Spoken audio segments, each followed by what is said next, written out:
तो हेलो दोस्तों, नमस्कार। स्वागत है आप सभी का आप अपने YouTube channel Amit medical prep पर। तो जैसे कि आप लोग देख सकते हैं, मैं लेकर आ चुका हूँ यूपी बीएससी नर्सिंग यानी कि UP CNET, UP CPET, UP gate.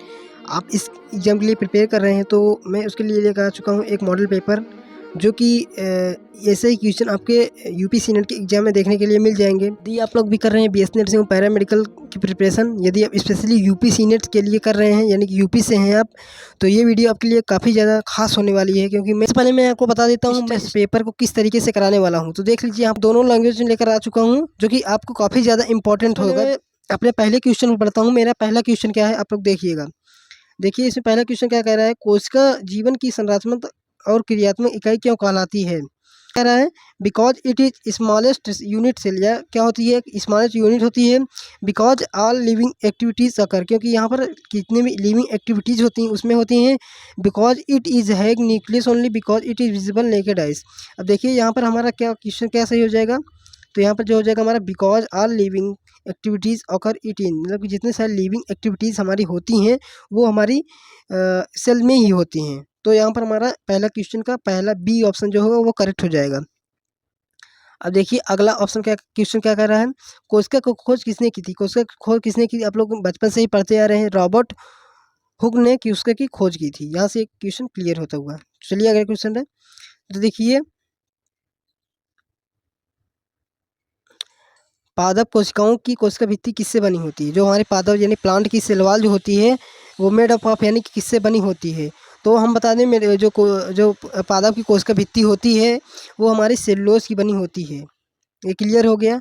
अब देखिए, कोशिका का पावर हाउस किसे कहा जाता है, वो माइटोकॉन्ड्रिया कहा जाता है। अगर आप लोग क्वेश्चन का आंसर देना चाहते हैं तो आप लोग वीडियो को पॉज करके क्वेश्चन का आंसर दीजिएगा, ठीक है। अब देखिए अगले क्वेश्चन बढ़ते हैं। प्रकाश संश्लेषण किस कोशिकांग में होता है, यानी कि फोटोसिंथेसिस अकर इन विच ऑर्गेनल, यानी कि माइटोकॉन्ड्रियम होता है, या क्लोरोप्लास्ट होता है, या न्यूक्लियस होता है, या वैक्यूल होता है। मैं बता दूं, जो हमारा फोटोसिंथेसिस की जो क्रिया होती है वो हमारे क्लोरोप्लास्ट में होती है, ठीक है। अब देखिए अगली क्वेश्चन बढ़ते होता है, यानी कि red colour of human blood is due to, यानी कि मानव रक्त का लाल रंग किसके कारण होता है। तो मैं बता दूं इसके किसके कारण होता है। आप लोग जानते होंगे, हमारा जो हीमोग्लोबिन प्रेजेंट होता है हमारे ब्लड में, उसी के कारण क्या होता है, जो हमारा रक्त होता है वो लाल होता है। अब देखिए अगला क्वेश्चन क्या है, मानव हृदय में कितने कक्ष होते हैं। जो हमारा ह्यूमन हार्ट जो होता है उसमें कितने सारे चैम्बर्स पाए जाते हैं वो हमको बताना है। तो यहाँ पर हमारा कितने सारे चैम्बर्स होते हैं, 4 चैम्बर होते हैं। हमारा अगला क्वेश्चन क्या, अठवा क्या कर रहा है, रक्त का तरल भाग क्या कहलाता है। यानी कि जो हमारा liquid part of the blood होता है, यानी कि जो हमारा ब्लड का एक लिक्विड पोर्शन होता है उसको क्या कहते हैं, उसको हम कहते हैं, क्या कहते हैं, सीरम कहते हैं। अब देखिए, जो हमारा ब्लड होता है रेड कलर का, कुछ इस प्रकार से मैं ब्लड ले लिया हमने, तो उसको जब मैंने एक सेंट्रीफ्यूज मशीन आती है कुछ इस प्रकार से, तो उसको जब हम सेंट्रीफ्यूज करेंगे तो हमारा जो ब्लड होगा उसका जो हार्डेस्ट पार्ट होगा वो क्या करेगा, वो नीचे बैठ जाएगा, और जो तरल यानी कि फ्लूइडी पार्ट होता है वो क्या होता है, ऊपर आ जाता है। उससे क्या बोलते हैं हम, उसे बोलते हैं हम सीरम बोलते हैं, ठीक है। यहाँ से क्लियर होता हुआ क्वेश्चन। अब देखिए अगला क्वेश्चन क्या कह रहा है हमारा, श्वसन का मुख्य अंग कौन सा है। यानी कि जो हम जब हम सांस लेते हैं उसका main organs of the respiration, यानी कि उसका क्या ऑर्गन होता है, किस तरीके से हम किससे हम सांस लेते हैं। हार्ट से लेते हैं, किडनी से लेते हैं, हार्ट लेते हैं, किडनी से लेते हैं, लंग्स लेते हैं, या लीवर लेते हैं। वही जो हम सांस लेते हैं अब जानते हैं वो उसको किससे लेते हैं, हम लंग्स लेते हैं। तो यहाँ से क्लियर ऑप्शन है। अब देखिए 10वां क्या कह रहा है, भोजन का पाचन सबसे पहले हमारा कहाँ से शुरू होता है, मतलब कि digestion of the food start on in, यानी कि जो हमारा भोजन का पाचन होता है वो कहाँ से शुरू हो जाता है, स्टमक से होता है, या माउस होता है, इंटेस्टाइन होता है, इसोफाइगस होता है। जो हमारा बता दूं आपको, जो हमारा भोजन का जो डाइजेशन होता है वो हमारा हो जाता है माउस से स्टार्ट हो जाता है, क्योंकि माउस से ही जो भोजन का कैटाबॉलिज्म होता है, यानी कि भोजन को तोड़ने का काम जो हो जाता है हमारे माउस से स्टार्ट हो जाता है। मानव में सबसे बड़ी ग्रंथि क्या क्या कौन सी पाई जाती है मानव में, यानी कि largest gland in human body, यानी कि मानव में जो लार्जेस्ट ग्लैंड होती है वो कौन सी होती है। तो मैं आपको बता दूं, जो हमारी मानव की लार्जेस्ट ग्रंथि होती है वो होती है हमारी लीवर होती है, ठीक है, जो कि डिटॉक्सिफिकेशन का कार्य करता है। अब देखिए अगला क्वेश्चन कह रहा है, मानव शरीर में कुल कितनी हड्डियां होती है भैया, दोस्तों 6 हड्डियां होती हैं। इतना क्लियर हो। रक्त जमाने का कौन सा घटक है, यानी कि रक्त जमने में कौन सा घटक सहायक होता है, यानी कि which components help in the blood clotting, यानी कि जब हमको चोट लग जाती है, किसी ठोंका लग जाती है, तो हम देखते होंगे आप लोग हमारी ब्लड को क्लॉट हो जाता है, यानी कि हमारा रक्त जो है जम जाता है, उसे किसके कारण हो जाता, किसके ऐसा कौन सा घटक होता है जो इसमें ब्लड क्लॉटिंग में हेल्प करता है, वो होता है हमारा प्लेटलेट होता है, जो कि हमारे ब्लड क्लॉटिंग में हेल्प करता है। अब देखिए यहाँ से क्लियर होता हुआ आगे चलते हैं हम। देखिए 14वां क्या कह रहा है, मूत्र निर्माण किस अंग में होता है, यानी कि जो हमारा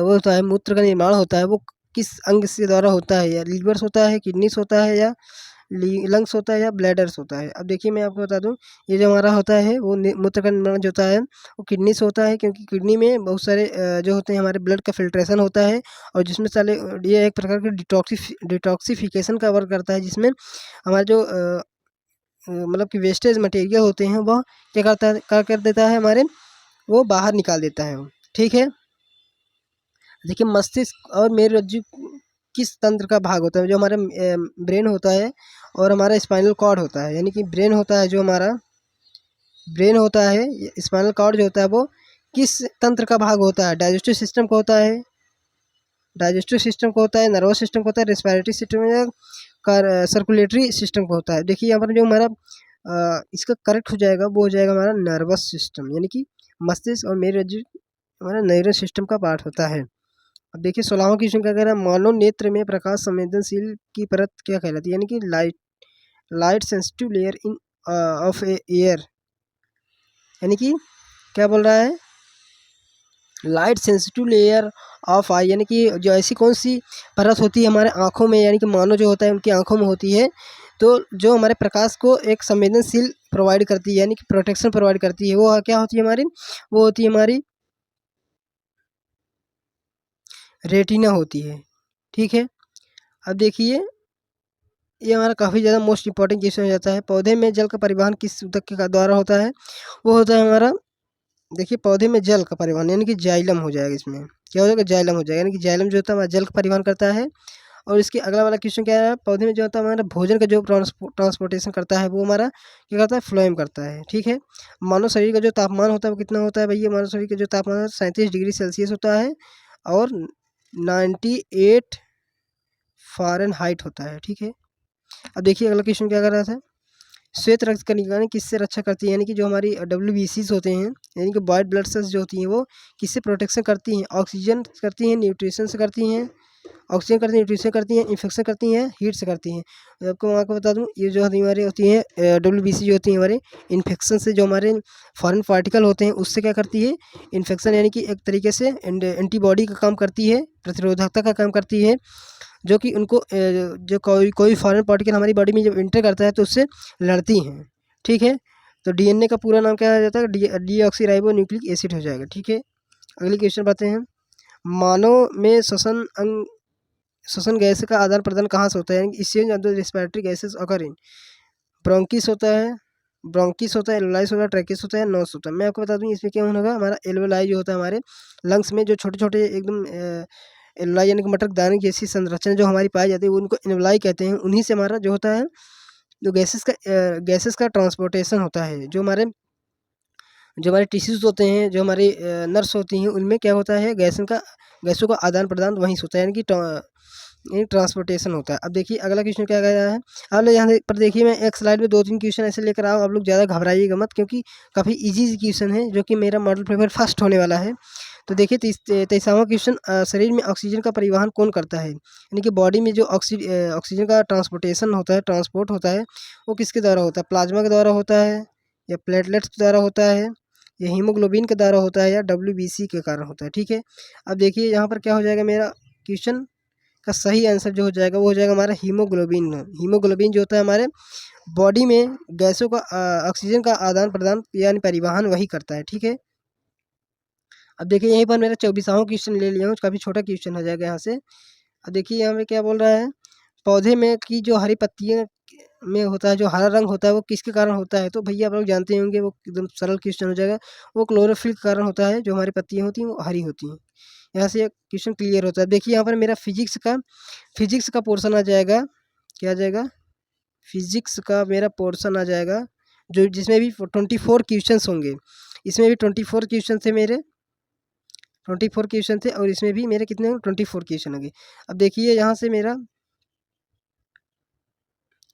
पहला क्वेश्चन चलते हैं। पहला क्वेश्चन क्या कह रहा है? पहला क्वेश्चन कह रहा है भौतिक किसकी अध्याय है, मैंने भौतिक किसका अध्याय है, ठीक है। जो हमारी भौतिकी होती है उसमें हम किसका अध्ययन करते हैं? जीवों का अध्ययन करते हैं, पदार्थ और ऊर्जा का अध्ययन करते हैं, पौधे का करते हैं या रसायनों का करते हैं? भैया सिंपल सी बात है, पदार्थ और ऊर्जा का हम अध्ययन अपने भौतिकी में करते हैं। अब देखिए लंबाई का मापने का एसआई क्या है, यानी कि लंबाई मापने की एसआई यूनिट जो होती है वो क्या होती है? वो होती है किलोग्राम होती है, सेकंड होती है या मीटर होती है, एम्पियर होती है। यानी कि इसमें सिंपल सिंपल क्वेश्चंस हैं जो कि हमारा इसका सही आंसर हो जाएगा वो मीटर हो जाएगा, यानी कि लंबाई का मात्रक जो होता है मीटर होता है। यदि आप लोगों ने 7 क्वांटिटी होती हैं जो आप लोगों ने पढ़ा नहीं होगा, अच्छे तरीके से जाकर डिस्क्रिप्शन लिंक जाकर उस वीडियो को पहले पढ़िएगा अच्छी तरीके से, तब उसके बाद में ये इस मॉक टेस्ट को अच्छी तरीके से दीजिएगा।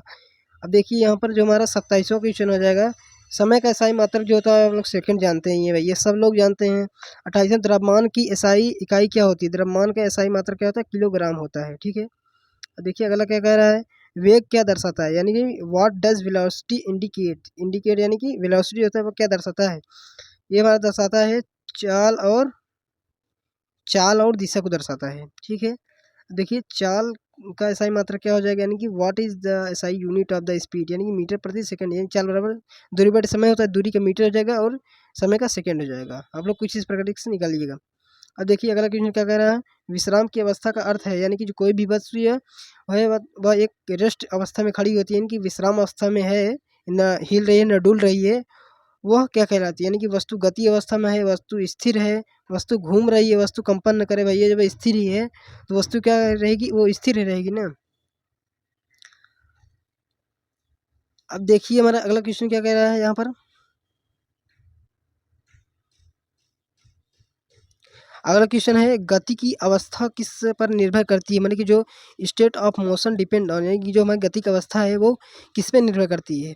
वस्तु पर निर्भर करती है, प्रक्षेपण पर निर्भर करती है, समय पर करती है या दूरी पर करती है? भैया जो हमारा गति की जो अवस्था होती है वो हमारी प्रक्षेपण पर निर्भर करती है। अब देखिए हमारा 33वां क्वेश्चन है, बल क्या कर सकता है? जो हमारा फोर्स होता है, what can the force do, वस्तु का आकार बदल सकता है, वस्तु की गति बदल सकता है, वस्तु की दिशा बदल सकता है या उपरोक्त में सभी? यानी कि जो हम किसी भी ऑब्जेक्ट पर, यानी कोई भी वस्तु है जो उस पर हम फोर्स को अप्लाई करेंगे तो वह उस पर क्या क्या काम करेगा?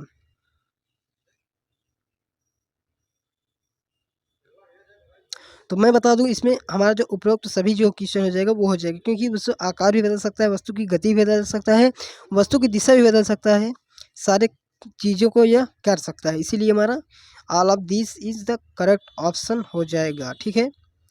अब देखिए अगला क्वेश्चन क्या है, बल की एसआई इकाई क्या होती है? बल का जो एसआई मात्रक होता है वो क्या होता है? न्यूटन होता है भैया, आप लोग पढ़े ही होंगे। अब देखिए अगला क्वेश्चन क्या कह रहा है मेरा, कार्य कब किया जाता है? कार्य जो होता है व्हेन इज वर्क डन, यानी कि जब बल लगे तब कार्य हो सकता है, जब विस्थापन हो तब कार्य हो सकता है, या जब बल और विस्थापन दोनों हो तब कार्य हो सकता है, जब समय लगे तब? भैया जब मेरा बल और विस्थापन जब दोनों होगा तभी तो हमारा कार्य जो होगा, यानी कि डब्लू जो होगा वो क्या होगा? पॉजिटिव होगा। अगर मेरा बल लग रहा है, उसमें वस्तु जो होती है उसमें कोई भी चेंजेस नहीं हो रहा है, तो वहाँ पर हमारा जो कार्य होता है, यानी कि जो डब्लू होता है वो क्या होता है? शून्य होता है। ये बहुत ही ज़्यादा इंपॉर्टेंट कॉन्सेप्ट हो जाता है आपकी यूपीसी नेट एग्जाम से रिलेटेड। तो देखिए अगला क्वेश्चन क्या है, कार की एसआई यूनिट जो होती है वो क्या होती है? वो हो जाएगा मेरा भैया, वो हो जाएगा मेरा जूल, क्या हो जाएगा? जूल हो जाएगा, ठीक है।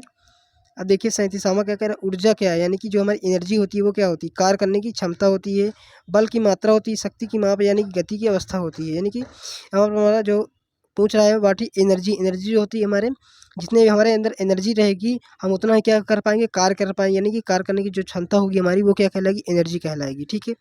अब देखिए ऊर्जा की एसआई इकाई क्या होती है, यानी कि what is the SI unit of the energy? ऊर्जा की एसआई यूनिट क्या होती है? ऊर्जा की एसआई यूनिट हमारी हो जाती है, क्या हो जाती है? इसमें भी हमारी ऊर्जा जो होगी उसका एसआई यूनिट हमारा जो हो जाएगा वो भी जूल हो जाएगा, ठीक है। अब देखिए अगला क्वेश्चन में बढ़ते हैं अपने, शक्ति क्या दर्शाती है? यानी कि जो हमारी पावर होती है वो क्या दर्शाती है? What does power indicate? Car को दर्शाती है या ऊर्जा दर्शाती है, कार्य करने की दर, या बल को दर्शाती है? देखिए मैं इसका क्लियर बता दूं, ये कार्य करने की जो दर होती है यानी कि कार्य करने की जो क्षमता होती है वही क्या कहलाती है, हमारी शक्ति कहलाती है।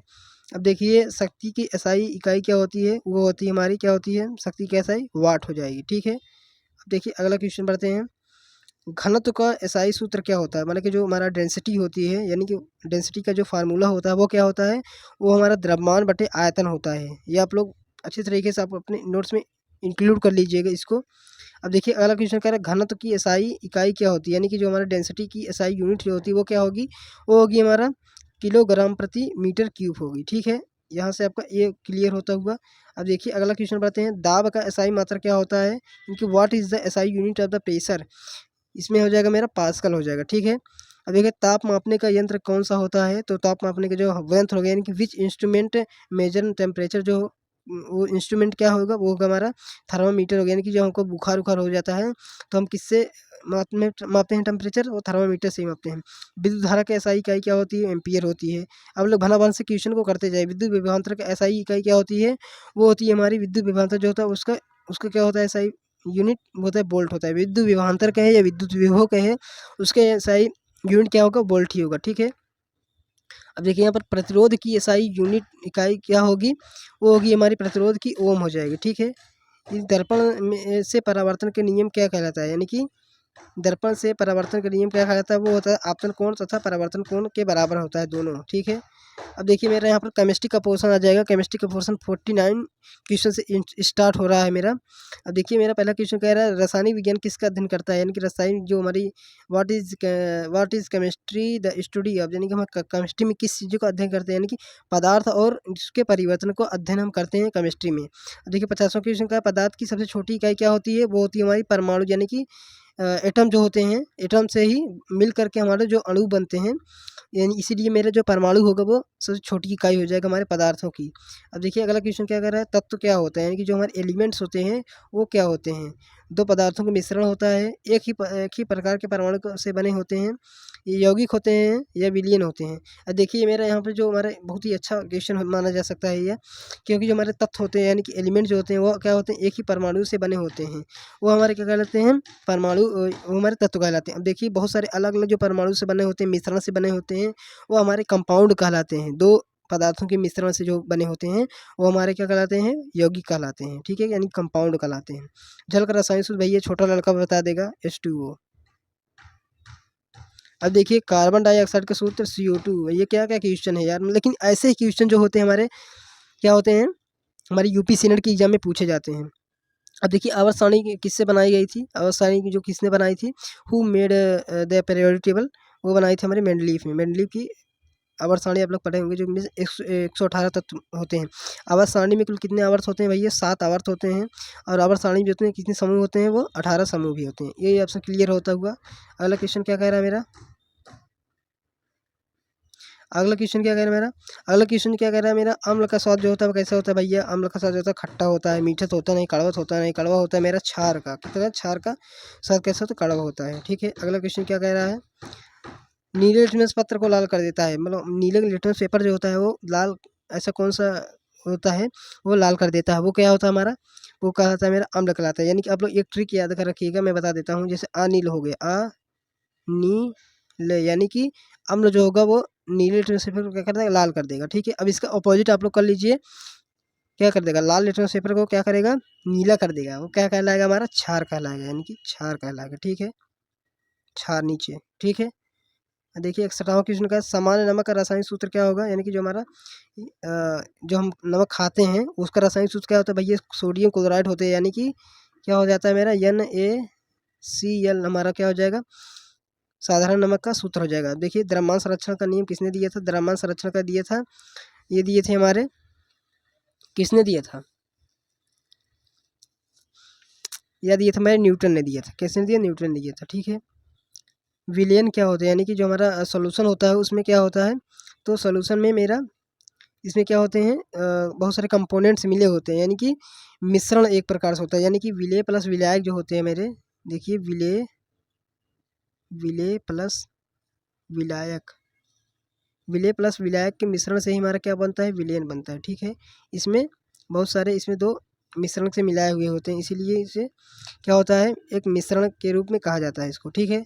वायु किस प्रकार का मिश्रण होती है? ये हमारी क्या होती है? विषमांगी मिश्रण होता है, क्योंकि इसमें बहुत सारे गैसों का कंपोनेंट्स होते हैं, बहुत सारी गैसें होती हैं जो मिली होती हैं, घुली होती हैं, बहुत सारी जहरीली भी होती हैं, इसमें बहुत सारी गैसें मिली होती हैं। ऑक्सीजन का ऑक्सीकरण का ये अर्थ क्या होता है? यानी कि ऑक्सीडेशन, जिसे हम बोलते हैं व्हाट इज ऑक्सीडेशन मीन, यानी कि ऑक्सीजन का हटाना।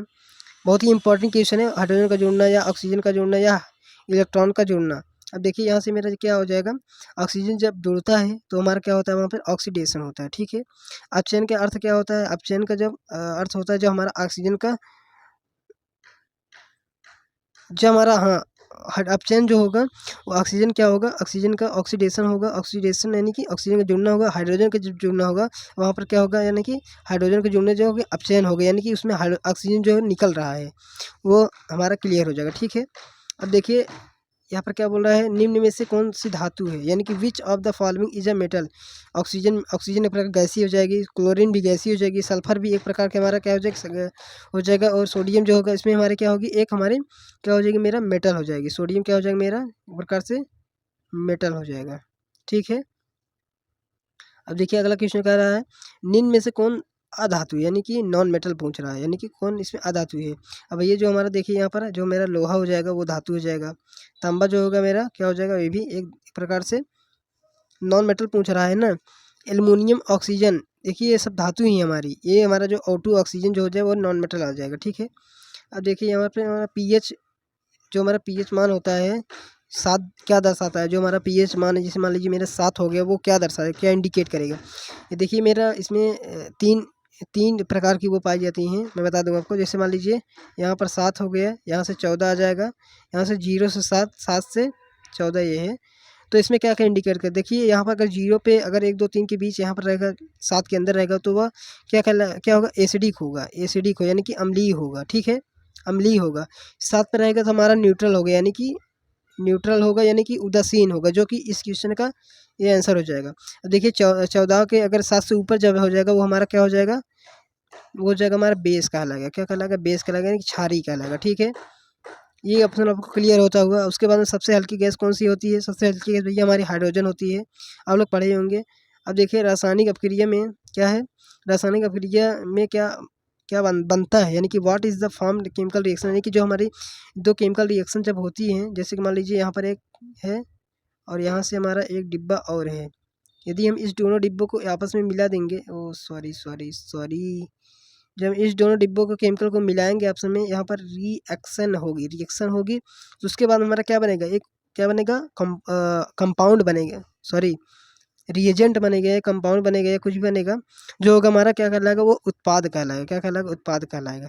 जंग लगना किसका उदाहरण है, ये हमारे क्या कहलाएगा, रासायनिक परिवर्तन हो जाएगा, ठीक है, यानी केमिकल रिएक्शन हो जाएगा। अब देखिए मेरा यहाँ पर इंग्लिश का पोर्शन शुरू होता हुआ, इंग्लिश का पोर्शन, ठीक है। आशा है कि आप लोगों की टेस्ट अच्छी तरीके से दे रहे होंगे, पूरे अच्छी तरीके से क्वेश्चन भी कर रहे होंगे। Choose the correct synonyms of the happy, यानी कि हैप्पी जो होता है हमारा, जो खुशी होता है, उसका सिनोनिम क्या होता है, उसका समानीय अर्थ क्या होता है।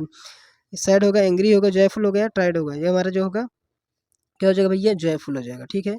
जॉयफुल यानी हैप्पी का समान है, ठीक है। अब देखिए यहाँ पर क्या हो जाएगा, choose the correct antonyms of the big, यानी कि एंटोनिम्स, एंटोनिम मतलब कि असमान, जो उससे असमानता दिखाता हो, यानी कि बिग का असमान कौन होगा, बिग का असमान छोटा होगा, यानी कि स्मॉल होगा, यानी कि इसमें क्या हो जाएगा, small is the correct option हो जाएगा, यानी कि लार्ज भी बड़ा होगा, हीज भी बड़ा होगा, टाल भी बड़ा होगा, यानी स्मॉल इसका एंटोनिम हो जाएगा। आप लोग अच्छा का आशा आप लोग अच्छी तरीके से समझ गए होंगे सभी क्वेश्चन को। अब देखिए अगला क्वेश्चन पढ़ते हैं। अगला क्वेश्चन क्या है, choose the correct future tense sentence, यानी कि फ्यूचर टेंस इसमें कौन सा है। She is a Singh a song, ये हमारा प्रेजेंट का ही दिख रहा है।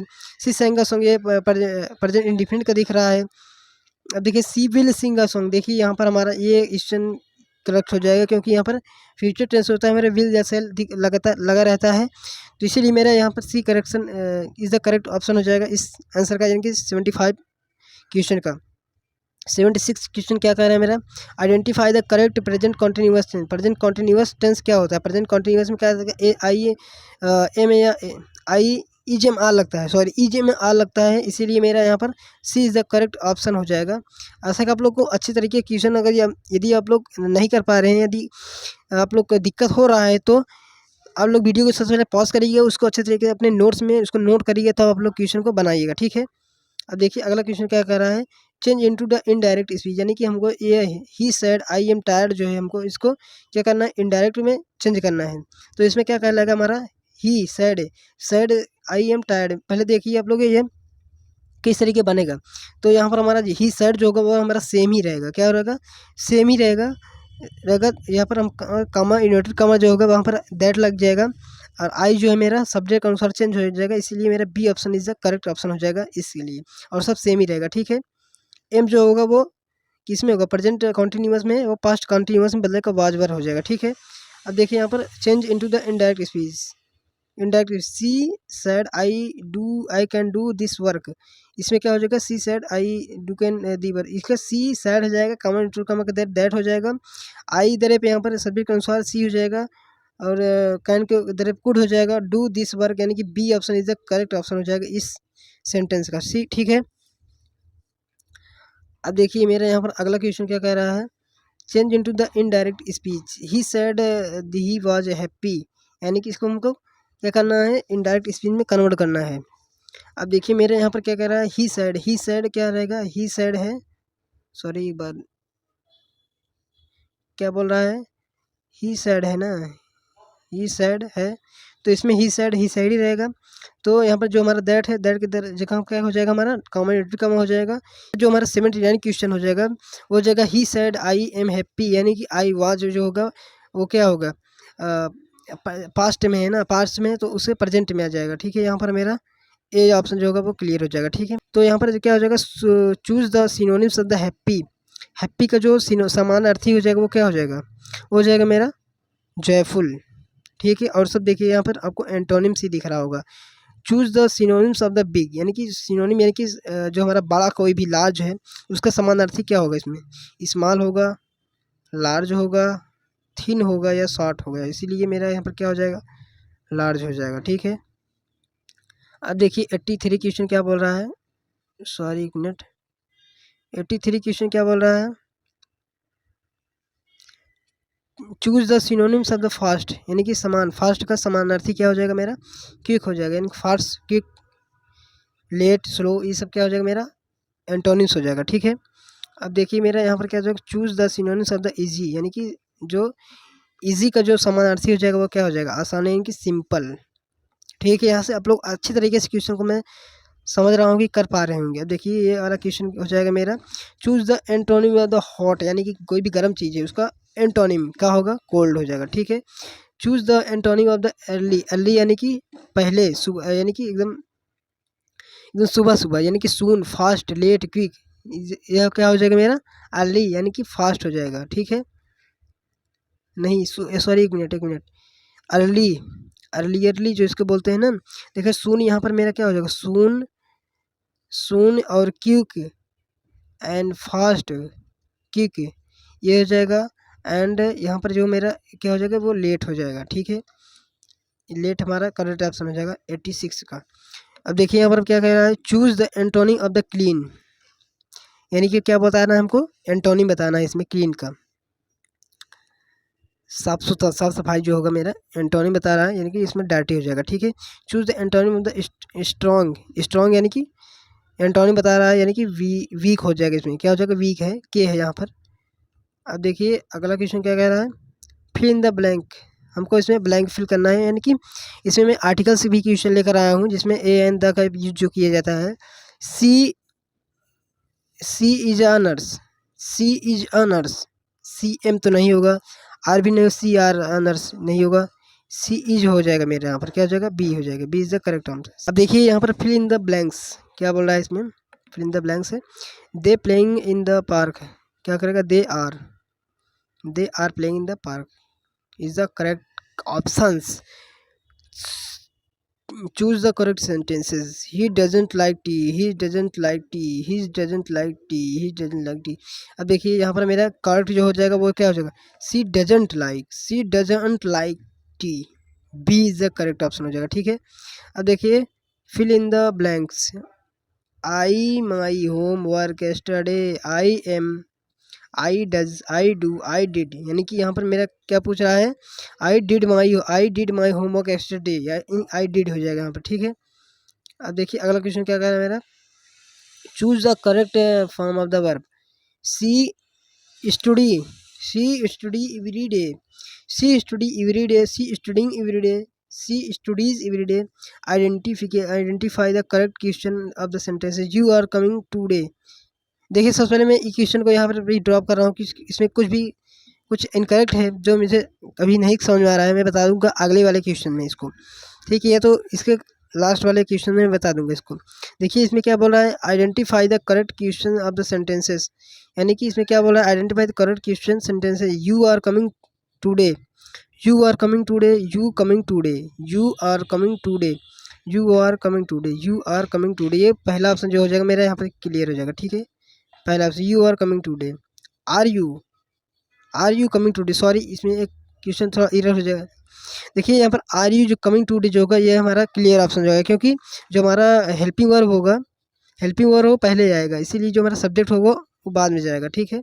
हेल्पिंग वर्ब प्लस सब्जेक्ट लगेगा इसमें। Choose the correct articles, he is honest, honest देखिए हमारा आर्टिकल लग रहा है ऑनेस्ट, ऑनेस्ट पूछ रहा है। यहाँ पर आ ए उ ये सभी वर्ड आए तो वहाँ पर हमारा किसका यूज किया जाता है, एन का यूज किया जाता है, ठीक है।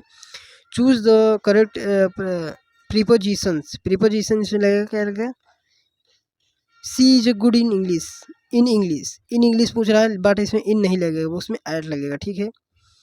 इन यानी कि किसी अंदर जाना, वो अंदर जाने के केस में लगेगा, या अपर जाना यानी कि अपर अपर लगेगा, ऑन लगेगा उसमें, ऐसा कुछ है, ठीक है।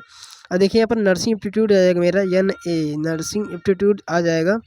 अब देखिए अगला क्वेश्चन इसमें नर्सिंग एप्टीट्यूड का क्या है, नर्स का मुख्य कार्य क्या होता है भैया, जो हमारी नर्सिंग होती हैं उसका मेन फंक्शन है कि what is the main function, यानी कि duty of the nurse, give medicine, क्या वो मेडिसिन देती हैं, क्या take patient care, right report है, क्लीन हॉस्पिटल से, इनको मेन वर्क क्या होता है, take care of the patient, यानी कि जो हमारे पेशेंट होते हैं उनकी क्या करना, केयर करना है, देखभाल करना।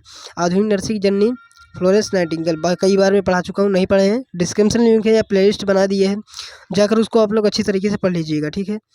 अब देखिए मेरा यहाँ पर अगला क्वेश्चन क्या है, नर्स को मरीज से बात करते समय कैसा व्यवहार रखना चाहिए, यानी कि उसको पोलाइट रहना चाहिए, रूड एंग्री साइलेंट नहीं रहना चाहिए।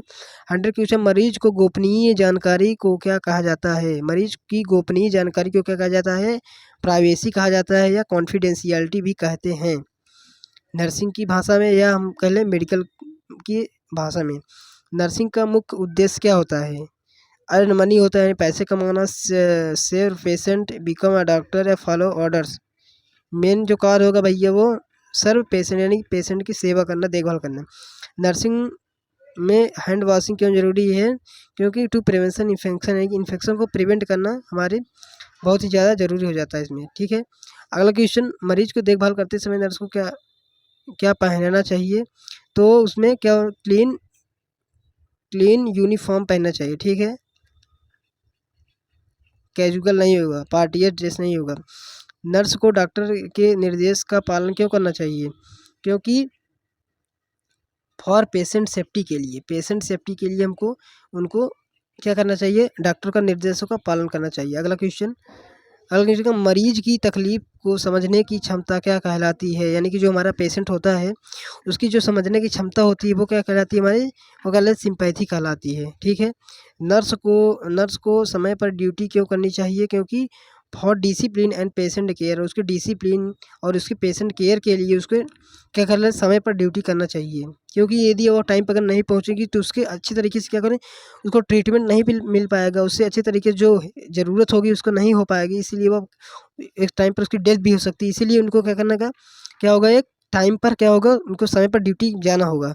देखिए नर्सिंग की में नैतिकता यानी कि इथिक्स का क्या अर्थ है, rules of the hospital, moral principles या medical law and doctors order, जो होगा मेरा क्लियर ऑप्शन होगा, क्योंकि जो रूल्स ऑफ द हॉस्पिटल्स जो होंगे वो क्या होंगे उसके, इसमें कुछ ऑप्शन क्लियर नहीं बता रहा है। देखिए रूल्स ऑफ द हॉस्पिटल क्या हॉस्पिटल का रूल होता है इथिकल नैतिकता के लिए, या मोरल प्रिंसिपल, या मेडिकल लॉज हो? नहीं, इसमें जो होगा मेरा मेडिकल लॉ होगा, जो वो हमारी नैतिकता को, नर्सिंग में नैतिकता का अर्थ बताएगा। ठीक है, नर्सिंग के प्रति नर्स का सबसे महत्वपूर्ण गुण क्या होता है? क्या होगी वो? किडनेस होगी, या स्टिकनेस, प्राइड होगी, या फियर होगी? देखिए उसमें जो होगा मेरा ऑप्शन के लिए क्या हो जाएगा, महत्वपूर्ण गुण क्या हो जाएगा, उससे एक क्या अपना प्राइड रहना पड़ेगा, यानी कि सेल्फ जो होगा उससे सेल्फ मोटिवेशन होगा एक प्रकार से, और उसके क्या हो जाए प्राइड रहना पड़ेगा, रूडली नहीं रहना पड़ेगा, वो अच्छी तरीके से पेशेंट को बिहेव करे, कि ऐसा नहीं होना चाहिए कि वो रूडली है, एकदम रूडली बिहेव कर रही है पेशेंटों से, तो ऐसा बिल्कुल नहीं होना चाहिए। नर्स को मरीज की जानकारी किससे साझा करनी चाहिए? ऑथराइज मेडिकल स्टाफ से। नर्स को मरीज की जानकारी किससे साझा करनी है? ऑथराइज मेडिकल स्टाफ से। देखिए मरीज की पहचान की पुष्टि क्यों ज़रूरी है? मरीज की पहचान की पुष्टि क्यों ज़रूरी है? टू अवॉइड मिस्टेक, यानी कि why is the patient identification important? To avoid mistake, to save paper, to waste time, to impress patient. मरीज की पहचान की पुष्टि क्यों ज़रूरी है? मरीज की पहचान की पुष्टि क्यों ज़रूरी है? कि उसे सेव किया जा सके। ठीक है, सेव किया जा सके उसको। अब देखिए अगला क्वेश्चन क्या कर रहा है, नर्स को मरीज के साथ कैसा संचार करना चाहिए? क्लीन और काम से व्यवहार करना चाहिए उसको अच्छी तरीके से। नर्स पेशा किस पर आधारित है? एक प्रकार सर्विस पर आधारित है भैया, मनी पर नहीं आधारित, पावर पर नहीं आधारित, फेम पर नहीं आधारित है, वो किस पर आधारित है? सर्विस पर आधारित है। अब देखिए अगला क्वेश्चन क्या कर रहा है, मरीज को दवा देने से पहले नर्स को क्या जानना चाहिए? Patient name and dose, patient का क्या नेम है और उसको क्या डोज है, उसी तरीके से उनको क्या कर देना चाहिए? दवा देनी चाहिए। नर्सिंग में टीम वर्क क्यों जरूरी है? क्योंकि इफेक्टिव पेशेंट केयर हो सके, पेशेंट जो केयर हो अच्छी तरीके से हो सके, इसीलिए उनको नर्स एक उनके टीम में वर्क करना बहुत ही आवश्यक हो जाता है, इंपॉर्टेंट हो जाता है। अब देखिए अगला क्वेश्चन क्या कर रहा है, मरीज के अधिकारों का सम्मान क्यों जरूरी है? जो हमारा पेशेंट होता है उनके अधिकार जो होते हैं, जो राइट्स होते हैं, रूल होते हैं, क्यों जरूरी है? For hospital rules, for ethical rules, for fear, for exam only. ये जो कि मेरा यहाँ पर ऑप्शन हो जाएगा फॉर इथिकल रूल्स। ये अधिकारों का सम्मान इसीलिए जरूरी होता है, इथिकल यानी कि जो हमारे इथिक्स होती है उसके कारण यह क्या होता है, जरूरी हो जाता है। अब देखिए नर्स को तनाव में भी कैसा रहना चाहिए? वो काम रहना चाहिए, यानी कि शांति रहना चाहिए, काम से काम लेना चाहिए, काम से यानी शांति से काम लेना चाहिए। ठीक है, देखिए 17वां क्वेश्चन का, नर्सिंग में स्वच्छता का महत्व क्या है? What is the important of the cleanness in nursing, यानी कि नर्सिंग जो होती है उनमें स्वच्छता का क्या महत्व होता है? इन्फेक्शन कंट्रोल, यानी कि जब हम क्लीननेस पर हम इम्पोर्टेंस देंगे तो हमारा क्या होगा, इन्फेक्शन जो होगा वो उसकी दर जो होगी वो कम होगी, बढ़ने की जो दर होगी वो कम होगी, यानी कि इन्फेक्शन कंट्रोल में रहेगा। अब देखिए अगला क्वेश्चन क्या है, मरीज की सुरक्षा किसकी जिम्मेदारी होती है? हेल्थ केयर टीम की होनी चाहिए भाई, डॉक्टर की नहीं होनी, ना नर्स होनी चाहिए, ना पॉलिटिशियन हो, जो हमारे जिसमें सारे हेल्थ केयर के जितने टीम होगी सभी इंक्लूड होंगे, उन सभी को क्या हो जाएगा, मरीज़ की सुरक्षा की जिम्मेदारी सभी को सौंपी जा सकती है, जानी चाहिए। ठीक है, अब देखिए नर्स को मरीज की शिकायत पर क्या करना चाहिए? लिसन केयरफुली, भैया नर्स जो होगी वो मरीज़ की शिकायत पर अच्छी तरीके से गौर करे, सुने, उससे जो वो कहे, जो उनकी ज़रूरत हो उनकी ज़रूरत पर वो खड़ा उतरे, यानी कि सभी कार्य को वो करे। अब देखिए नर्सिंग पेशे में सबसे महत्वपूर्ण ज़रूरी मूल्य क्या होता है? Most important value in the nursing profession, वो क्या हो जाए हमारा? ऑनेस्टी होती है, यानी कि जो हमारे ऑनेस्टी यानी कि नम्रता जो होती है, एक प्रकार से ईमानदारी जो होती है, वही क्या कहलाती है? नर्सिंग पेशे के सबसे मूल्य क्या होती है? उनका प्रोफेशन ही होता है। ठीक है, ऐसा कि यहाँ तक 120 क्वेश्चन यानी कि 120 क्वेश्चन आप लोग अच्छी तरीके से किए होंगे। यदि आप लोग भी कर रहे हैं यूपी सीनेट सीपेट एंड किसी भी स्टेट से प्रिपरेशन कर रहे हैं, हालांकि जो होता है हमारा यूपी सीनेट के लिए बहुत ही काफ़ी ज़्यादा इंपॉर्टेंट था।